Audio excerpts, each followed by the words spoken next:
আমার পরিবারকে সারা বছর চর্বি যোগান দেওয়ার জন্য আমি এই কোরবানি ঈদের সময় চর্বিটা বছর ভরা সংরক্ষণ করে রাখি। সেটা কিভাবে চলুন দেখে আসি।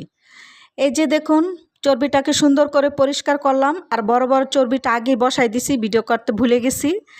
আর এটা হচ্ছে মাংসর চর্বি, আর এখন যেটা ধুইছি সেটা হয়েছে গিয়ে ভুঁড়ির চর্বি। তারপরে দুইটা পাত্রে আমি বদল করব, দুইবার জাল দিব।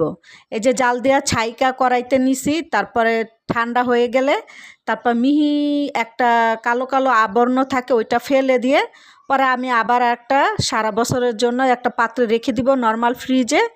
সেটাকে আমি রেখে দিব, ঠান্ডা হয়ে গেলে সাদা হয়ে যাবে। তো এই চর্বিটা আমি কি করব, অনেকে এলাচি দারচিনি দিয়ে চর্বিটা ফুটিয়ে থাকে, কিন্তু চর্বির নিজস্ব একটা গন্ধ আছে, আপনি দিলেও গন্ধ থাকবে, না দিলেও গন্ধ থাকবে। তা আমি দেই নেই।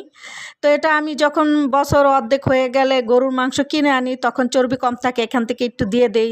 পরোটা বাজলে এখান থেকে একটু নিয়ে নেই। আবার খিচুড়ি রান্না করলে একটু দিয়ে দেই। আপনারাও চাইলে এভাবে করতে পারেন। আজকে ভিডিওটা কেমন লাগলো কমেন্ট